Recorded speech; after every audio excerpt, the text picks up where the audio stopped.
Hello, I'm Tom Wicknick. Welcome to the KZGN News. From the Rademacher Hills to Bee Mountain and the mighty Sierras, Ridgecrest to Inyokern and China Lake, this is your news for the Indian Wells Valley with the KZGN News crew. In news out of Washington, the Obama administration's Bureau of Alcohol, Tobacco, and Firearms has announced they will suspend their effort to ban certain .556 or otherwise known as .223 ammo. After receiving more than 80,000 written comments, they have decided to read all the comments and then decide what they will do. Congressman McCarthy has released the following statement. The ATF's decision today is a victory for our Second Amendment rights.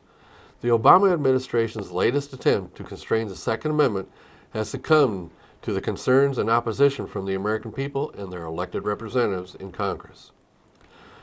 The surprise release of this proposal on a Friday afternoon last month, in typical Obama administration fashion, was a move to usurp the democratic process. And today's decision is a clear reminder that despite the president's intent, attempts to impose his agenda by executive fiat will not stand with the American people. The House is in firm opposition to this administration's seemingly common unlawful executive outreach, and we will continue to fight against any further proposals that infringe on our constitutional rights. Note, last week, Majority Leader McCarthy and Chairman Bob Goodlatte expressed firm opposition to this proposal, and McCarthy joined Goodlatte in a bipartisan letter signed by hundreds of lawmakers to the ATF Director Todd Jones in opposition to this proposal. So it appears ATF has stepped back to regroup amid the huge negative response to their continued effort to curtail our Second Amendment freedoms, piece by piece. On Monday's news, we reported about the UC Irvine College campus's attempt to ban the U.S. flag from the student government office lobby area. Well, it has really heated up now that the college is having to figure out how to handle the anger being directed at them. KTLA Channel 5 News submits the following report. Police won't tell us what the viable threat is or if it came from those who support it or oppose it. All they'll tell us is they're taking it very seriously. You put this flag up and you're like, yes. America this, America yes. that. Yes. It does nothing yes. for you. That same America this and that gives you the right to do what you're doing right now. While controversy over whether to ban the American flag at UC Irvine continues, threats of violence cause a cancellation of the student government from taking up the issue Tuesday. Today there was a meeting scheduled for 5 o'clock at which the students were going to allow 105 minutes of public comment on this issue. Then around the middle of the day, it was determined that there was a violent threat to the campus. Neither campus police nor administrators will reveal what the threat is, but say the students support their decision to cancel the meeting. We do have an increased police presence, and they have asked the campus community to be watchful. Last week, a small group of students who are part of the legislative branch of the student government voted to ban the American flag and other flags from being flown in the student government building. This prompted widespread condemnation from some veterans, state lawmakers, the school's chancellor, and the majority of the student body. Then, over the weekend, a higher branch of student government overturned the ban. Although tonight's meeting ended up being canceled because of the threat, many still showed up on campus to voice their freedom of speech. There's no reason not to have the American flag on American land. Like a very small number of students that go here that made that decision, and now it impacts everyone. In response to this incident, California state lawmakers are considering whether to put a measure on the November ballot that would block any California public colleges or universities from banning the American flag. We'll keep you posted on further events, but no doubt it is getting bad down there. In news from the Kern County Sheriff's Department, they are asking the public's assistance in locating an at-risk missing adult. Bessie Jackson was last seen at a relative's home in Mojave on February 24, 2015. She is from Georgia, but had been in California visiting relatives. So she also has relatives in the Apple Valley area and may have traveled to the Long Beach area. She may also be attempting to travel back to her home again in Georgia. She is considered at risk due to medical conditions. She is described as a light black female, 78 years old, 5 foot 3 inches tall, 186 pounds, blonde hair, brown eyes, and walks with a cane. If anyone has information on her whereabouts, they are asked to call the Sheriff's Office at 661-861-3110 or the Secret Witness Line at 661-322-4040. In local service club news, the China Lake Rotary Club held their annual scholarship fundraising event last Saturday evening. The event raised over $18,000. These scholarships will be distributed to high school students in the area. The scholarships are usually given out in $1,000 amounts to spread the help to as many students as possible. Students from Burroughs High School, Mesquite High School, Emmanuel Christian High School, and Trona High School are all eligible to apply for these scholarships. The China Lake Rotary Club is very active in the area and does a lot for the community. One other notable project they did a couple years ago, we all see every time we drive into Ridgecrest on Indian Road. That large monument-style sign, "Welcome to Ridgecrest" at Jackson Ranch Road, was put in by the Rotary Club. It took years to get Caltrans permission to erect the sign, but they finally prevailed and built the sign. For more information on the China Lake Rotary Club, call current president Steve Boster at 375-2998. Stay tuned for Critter Connection when we return.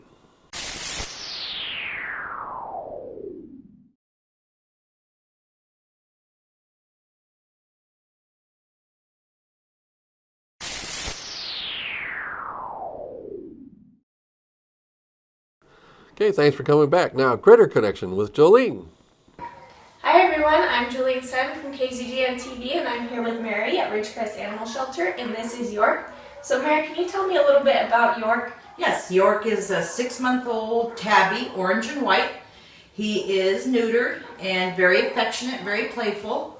He came to the shelter back in January and he's just hanging out with us and waiting till someone comes and adopts him. Is he good with children and other dogs and cats as well? He is very good with kids. He likes the company of other cats. He's good around dogs, and he is litter box trained. York is happy to be in your lap or playing with a nice fluffy little toy, but he is more interested in sitting on your lap and giving you hugs and kisses. Okay, so if somebody is interested in adopting York or any other cat or dog here at Ridgecrest Animal Shelter, can you give them the number or online site or location? Sure. The Ridgecrest Animal Shelter is located at 411 San Bernardino Boulevard, otherwise known as County Line Road. Our phone number is 760-499-5190. Or you can see all of our pets on our ridgecrestpetfinder.com. and or our Ridgecrest Facebook page. Okay, somebody come adopt York. He is purring like crazy. A couple days ago, I did a reminder story that the Sergeant Myers from the Ridgecrest Police Department came to KZGN-TV to help get the word out that they have lowered the speed limit on North China Lake Boulevard in the construction zone to 25 miles per hour. And that 25-mile speed limit is for the whole distance. I have noticed in the Facebook discussion group that this has become a small topic of discussion. Wally said, RPD seems to be out in force in the construction zones on the main road. Without rehashing really old conversations, I believe they can use radar and can ticket you for going over 25 miles an hour in said zone with no speed surveys needed. FYI, he said.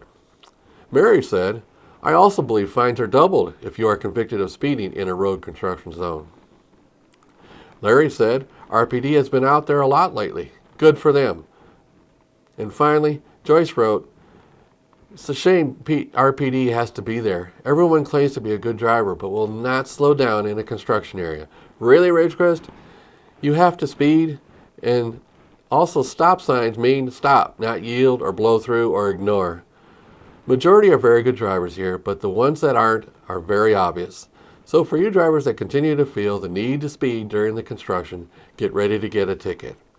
This is for the safety for you, the people walking in the area, and the construction workers. There are many distractions in this area. There has been a few accidents as well. So slow down or get a ticket. In more abatement news, this time on West Robertson Avenue, for several years the property located at 427 West Robertson has been abandoned, and on several occasions, neighbors have reported that transients have been inside the residence. Attempts to locate the property owner revealed the property was owned by a bank that was closed by the FDIC approximately 5 years ago. On January 27, 2015, the issue was brought before the Planning Commission, who authorized abatement of the property, which included the boarding up of the main structure and the garage, and the cleanup of trash, junk, and debris on the property. On March 10, 2015, the abatement was completed using Ridgecrest Tax Allocation Bond funds. Please contact Code Enforcement Officer Fred Booth for further information regarding this abatement at 760-499-5118. Well, last week we reported about a possible NFL team building stadiums in the LA area. To remind everyone, there are, or now I should say there were, 3 possible stadium projects. One, the Rams are looking to build in the Inglewood area. The second one is the Chargers and Raiders are planning a stadium in the Carson area. And the third was that AEG was just going to build one on their own by the Staples Center, just in an effort to try and attract an NFL team to the LA area. Well, it was announced yesterday that AEG has withdrawn from their proposal. They are quoted as saying, with the other 2 potential projects actually backed by an NFL team, that it doesn't make sense for them to go any further. Even though they have spent millions of dollars to this point, it's time to stop. The representative for the Chargers was asked by CBS News yesterday if this AEG decision has any effect on their project. The Charger rep said that it might. As a matter of fact, it might help propel the Charger Raider project faster ahead. He said, "We don't get opportunities like this, but maybe once in a lifetime." So the horse is running. Let's get on and make it happen. So the list of potential stadium projects is now down to 2. Let's hope that we do get one eventually. It's hard to comprehend a market the size of LA without an NFL team. In historical news, did you know that famed lawman Wyatt Earp had once been through the area? We all hear about Tombstone and the real active days of the Earps' lives, but what about here? Well, the Historical Society of the Upper Mojave Desert will present a program about Wyatt's travel through the area in 1910. It is a very interesting story. He even got arrested. The presentation will be by local archaeologist Russ Kaldenberg. To learn more, attend the presentation at the historic USO building at 230 West Ridgecrest Boulevard, Tuesday evening, March 17th at 7 p.m. In today's stock market news, we see that the markets continue to fall. There is no financial information coming out to inspire people to go back to the markets and do an investing. Currently, the Dow Jones is sitting at 17639, down 24 points. NASDAQ is sitting at 4849 and also is trading down 10 points. And finally, the S&P is currently at 2,040 and going down at 4. So the markets are still nervous and they're not reacting in any positive fashion right now. Stay tuned for sports and weather when we return.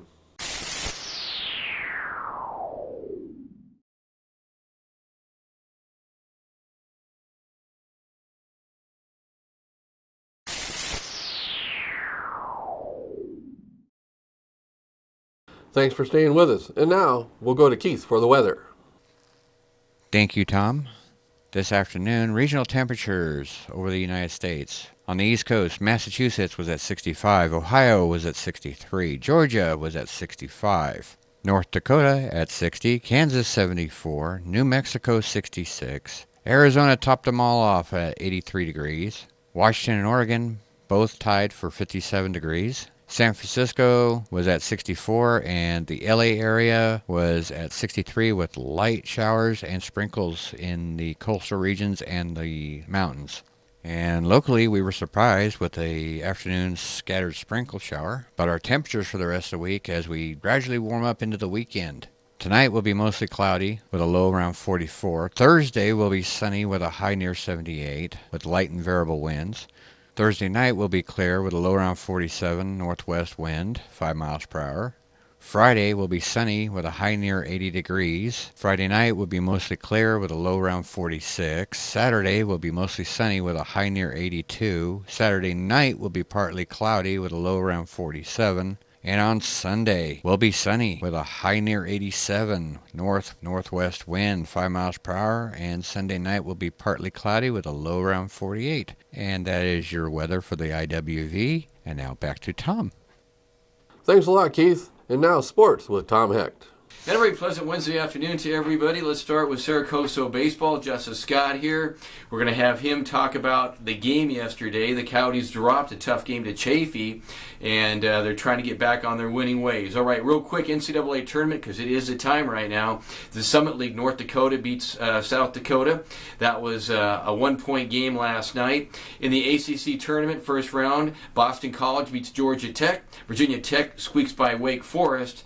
In the Horizon League Championship, Valparaiso wins again. Second time in 3 years you'll see them on your ballot when everybody plays the NCAA tournament draw game. They defeated Wisconsin Green Bay. In the NEC, which is back in the Northeast, Robert Morris beat St. Francis of Brooklyn, New York. You'll see them also. And locally in the West Coast Conference, Gonzaga all over BYU, 91-75. All right, the Rams did the unthinkable. They traded their quarterback, Sam Bradford, to the Eagles for their quarterback, Nick Bowles. I'm not sure who. Well, I think, in my opinion, I think definitely the Rams got the less end of that deal. But we'll see what happens. NBA, Lakers lose again. They've lost 6 in a row now. They got beat by Detroit last night, of all people, at home. Cavaliers beat Dallas. Pacers win. Pelicans win. The Spurs win. They're playing very good basketball right now. And the Jazz beat the hapless New York Knickerbockers, who paid Phil Jackson $12 million a year to come and turn things around in New York. And he has turned it upside down the way things have gone so far this year. Hopefully they can get their feet back on the ground.